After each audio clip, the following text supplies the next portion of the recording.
Salut tout le monde. Alors, avant de commencer cette vidéo, je vais d'abord vous présenter donc à quoi va servir cette chaîne pour moi.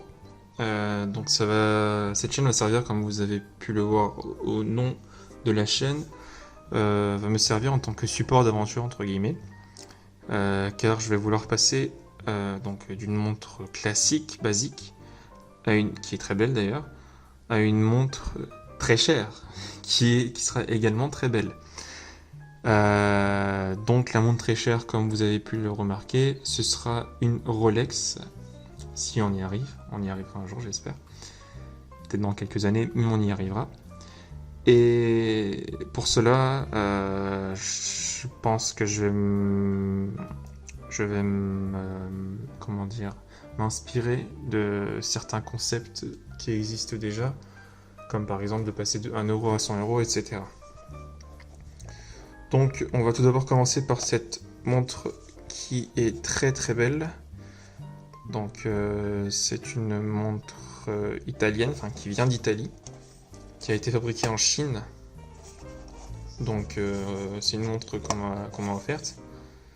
Elle est belle, c'est une montre classique. Bon, par contre, je l'ai un peu décalée à l'intérieur. Donc, bon, on va voir tout de suite ce qu'il y a à l'intérieur. Voilà, là-dedans, j'ai déjà réglé ça par rapport à mon poignet.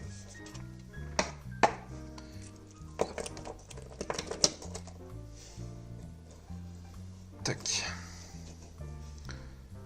Donc là, nous voyons bien que c'est une montre qui sera automatique. Alors, c'est une montre de la marque, enfin une marque avec l'écriture donc CS Collection. On voit à travers, donc comme vous pouvez le voir ici, on voit à travers les mouvements. Je trouve ça super beau. J'aime beaucoup ce style de montre. C'est pour ça qu'on me l'a offert d'ailleurs. On remarque donc bien que c'est une montre automatique, donc qui va, grâce à l'inertie du mouvement à l'intérieur, s'il va bien, voilà,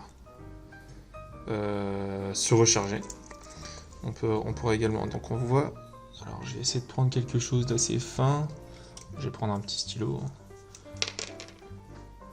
On voit ici le ressort de la montre, donc là je vais essayer de recharger la montre.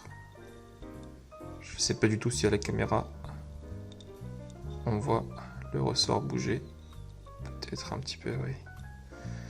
Donc voilà, le ressort a l'air d'être assez robuste, d'être net. La recharge est pas quelque chose de facile. Par contre la recharge, oui, donc c'est pas facile. Pour le réglage donc de l'heure, il n'y a pas de souci pour ça.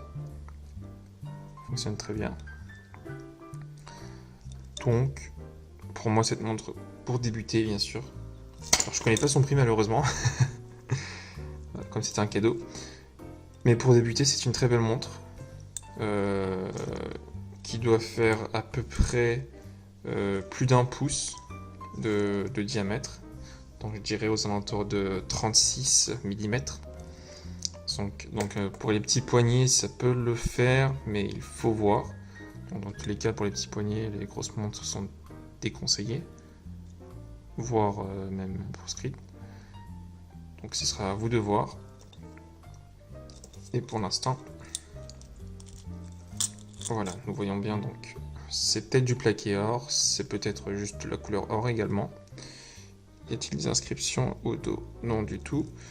Ici, je sais pas si à la caméra ça va se voir, mais on voit bien que l'étanchéité ne sera pas présente. Donc, dans tous les cas, elle n'est pas certifiée étanche.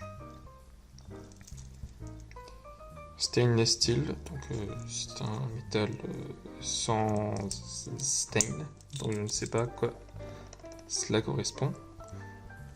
Enfin bref, on voit bien donc que la montre est quand même assez jolie. Donc elle provient d'Italie, fabriquée en Chine, et c'est une montre automatique qui n'est pas étanche. Donc voilà. Je vous remercie d'avoir visionné cette toute première vidéo qui manque un peu d'énergie sûrement. Mais il faut un début à tout. Et pour l'instant, la montre, je la trouve super belle. Et à une prochaine vidéo pour d'autres montres.